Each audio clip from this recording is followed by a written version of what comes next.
दोस्तों, लॉकडाउन की कहानी सुनेंगे। बहुत पुराने समय की बात है। एक बार देवराज इंद्र, जो कि बारिश के देवता हैं, किसी बात पे भूलोक वासियों से, मतलब हम लोगों से, उस समय की जनता से नाराज हो गए और उन्होंने ये घोषणा कर दी कि तुम लोगों को सबक सिखाने के लिए अब 12 साल तक मैं इस धरती पे बारिश नहीं करूंगा।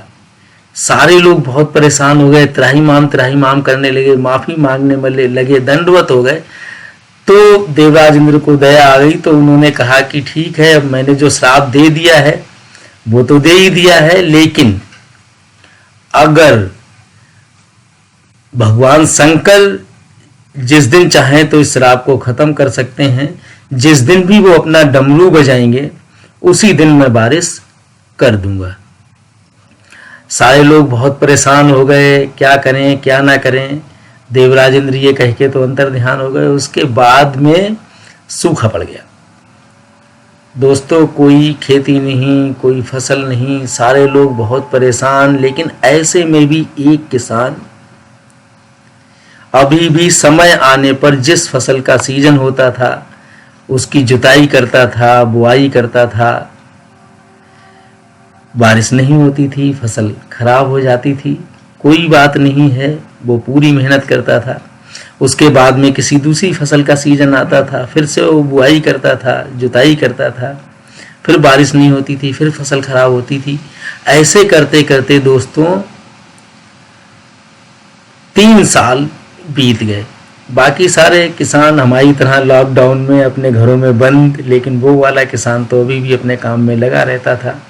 सारे लोग उसकी मजाक उड़ाते थे, लेकिन वो मानता नहीं था। लेकिन जब 3 साल हो गए ऐसा करते करते, तो एक दिन गांव के सारे लोगों ने इकट्ठे होकर उस किसान से, जो अभी भी जुताई और बुआई करता था, उससे पूछा कि भाई ऐसा क्यों करते हो? सबको मालूम है 12 साल तक बारिश नहीं होगी, फिर ये करने का क्या मतलब है? ये तो इस तरह से तुम अपनी मेहनत, अपना बीज सारा खराब कर रहे हो। तो जो जवाब उस किसान ने दिया वो रिमार्केबल है। दोस्तों, हम लोग भी लॉकडाउन में फंसे हुए हैं। जो जवाब उस किसान ने दिया वो हमारे लिए भी इंस्पिरेशन हो सकता है, हम उससे मोटिवेट हो सकते हैं। क्योंकि उस किसान ने कहा कि अगर बारिश नहीं होगी इस वजह से मैं किसानी करना छोड़ दूंगा, खेती करना छोड़ दूंगा। 12 साल बाद जब बारिश होगी तब तक तो मैं अपना हुनर भूल चुका हूँगा, मुझे खेती करना भूल गया हूँगा। फिर बारिश होगी तो भी मैं खेती ठीक से नहीं कर पाऊँगा और अच्छी फसल नहीं ले पाऊँगा। मैं केवल इसलिए ये सारा काम करता हूँ। सारे गांव वाले उसका जवाब सुन के सन्न रह गए।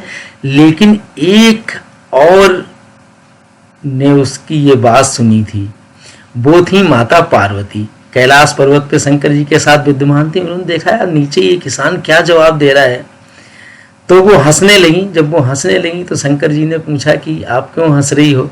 तो पार्वती जी ने उनसे कहा, इस किसान का जवाब सुनो। ये कह रहा है कि अगर बारिश नहीं होने के चक्कर में मैं खेती करना छोड़ दूंगा या किसानी करना छोड़ दूंगा तो उसे भूल जाऊंगा, और जब भूल जाऊंगा तो जब बारिश होगी तो उसे कैसे करूंगा? ये जवाब सुनकर शंकर जी को लगने लगा, यार मैंने भी 3 साल से डमरू नहीं बजाया है, कहीं मैं अपना डमरू बजाना भूल तो नहीं गया हूं। शंकर जी ने उसी समय, ये देखने के लिए कि मुझे डमरू बजाना याद रह गया या नहीं, अपने त्रिशूल से अपने डमरू को उतारा और बजा के देखने की कोशिश में जैसे ही उन्होंने डमरू को बजाया वैसे ही बारिश हो गई। सारे लोग बहुत खुश हो गए। सारे किसान अपनी खेती में वापस चले गए खेती करने के लिए। लेकिन यकीन जानना दोस्तों, वो किसान जो अभी तक लगातार मेहनत कर रहा था वो कुछ नहीं भूला था। बाकी लोगों से कुछ ना कुछ गड़बड़ हुई थी अपनी खेती में, लेकिन उस किसान की फसल सबसे अच्छी हुई क्योंकि उसने अपना काम करना नहीं छोड़ा था। इंस्पिरेशन ये है दोस्तों कि अगर आप कोई भी काम करते थे, आप उस काम की कुछ ना कुछ करके थोड़ी बहुत प्रैक्टिस जरूर करो। अगर नहीं फिजिकली नहीं कर पा रहे हो तो माइंड में याद कर कर के देखो कि आप अपना काम किस तरह करते थे, क्योंकि दोस्तों लॉकडाउन खुलने के बाद में ये बहुत हेल्पफुल होने वाला है।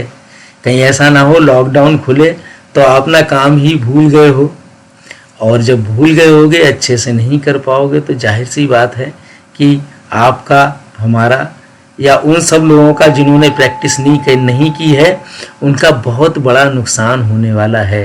दोस्तों ये कहानी मुझे तो बहुत मोटिवेशनल, बहुत इंस्पिरेशनल लगी।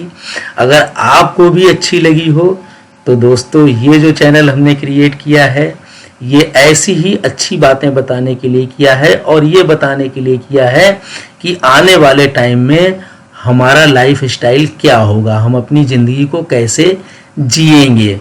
तो दोस्तों मैं आपसे प्रॉमिस करता हूँ कि लगातार एक के बाद एक लगभग रोज़ मैं एक ऐसी ही नई एपिसोड आप लोगों के लिए लेके आऊँगा जो आपकी आने वाली ज़िंदगी के लिए बहुत फ़ायदेमंद होंगी और आपको ये बताएंगी कि आखिर हम अपनी लाइफ को जिए कैसे। तो अगर आपको इस तरह की बातें सुनना अच्छा लगता है तो हमारे इस चैनल को सब्सक्राइब ज़रूर से कर लीजिएगा। अभी नीचे एक लाल बटन है उसे टच कर दीजिएगा सॉरी, उसके पास में एक घंटी का बटन आएगा, उस बटन को दबा दीजिएगा जिससे नोटिफिकेशन आपको जैसे ही मैं अगली वीडियो डालूंगा मिल जाएगा और आप उसका लुत्फ उठा सकेंगे, उससे कुछ सीख सकेंगे।